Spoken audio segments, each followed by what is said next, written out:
no one's solved homelessness. We haven't solved homelessness. We've spent, they say $28 billion at this point. It's probably closer to $35 billion at this point with the amount of money we're continually spending. We just passed Prop 1 a couple years ago by a slimmer. It was really close, Prop 1. They asked for a $6 billion bond.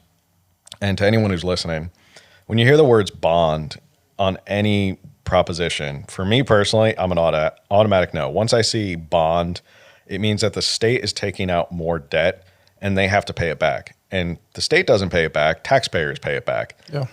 So that $6 billion bond, that loan, ends up being $10 billion by the time we pay it back. So now the taxpayers are on the hook for another $10 billion. So whenever I see bond, I always just vote no. But who knows how much? It's probably close to $35 billion that we've spent at this point. Homelessness has not gone down. It just seems like it's continually either static or getting worse. Here in San Diego, it seems like it's getting worse and worse, and it's getting more and more out of control. How much do you think that is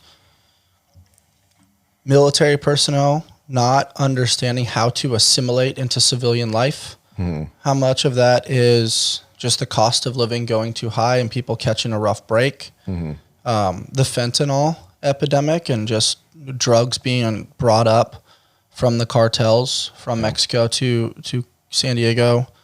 What do you think is kind of the root cause? Because if I were to relate that to Big Pharma, it's like Ozempic, for example. It's creating all this weight loss, which includes bone density, muscle mass, and maybe a little bit of fat. So on paper, you're like, yeah, they're losing weight. But then it's like, oh, large intestine paralysis, blindedness. And then there's a $4 trillion lawsuit, I believe. And they don't care that much about the lawsuit because they're making so much money over here. So it's like, yeah, we got this money for homelessness, but what's the incentive to get rid of homelessness if we're, making money over here? Yeah. I don't really see them. Like if you want to change something, you'd actually see at least marginal improvement, but we're seeing like drastic increases in homelessness, especially in East Village.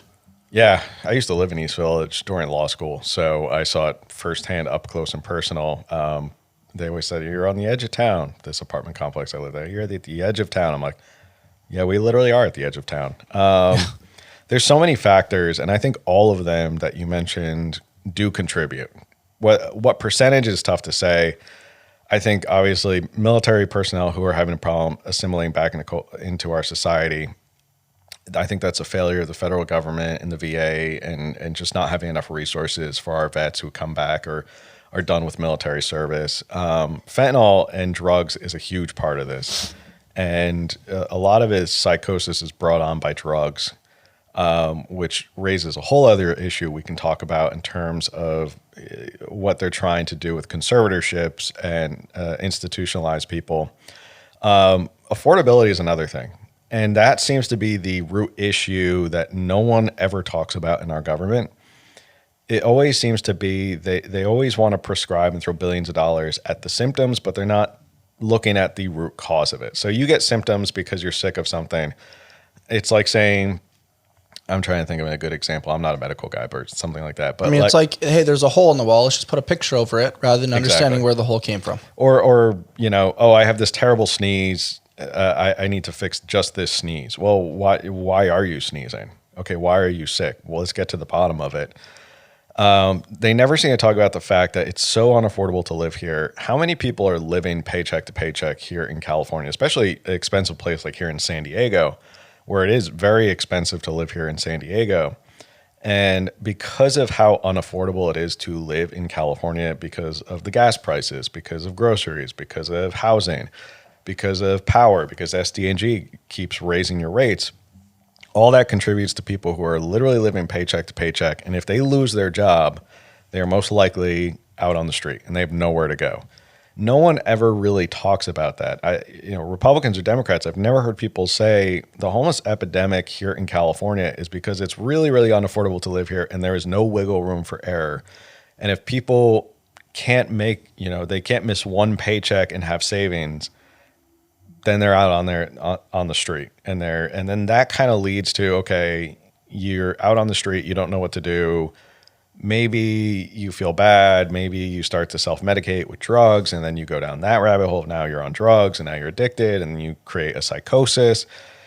It's a horrible spiral, but I think we need to sit down and look at the root cause of this. And we were talking about affordable housing. They always say affordable housing. Oh, we have to get more affordable housing.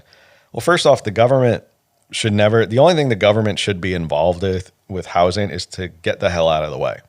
Because whenever the government gets involved in anything, the price goes up. One of the great examples I always see on social media, this is not my example, they go, why are big screen TVs, like an 80-inch TV at Costco, why is it $250 or $300?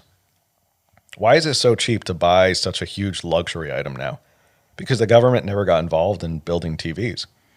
They never came out and made a promise of, we need to make sure that everyone has affordable TVs.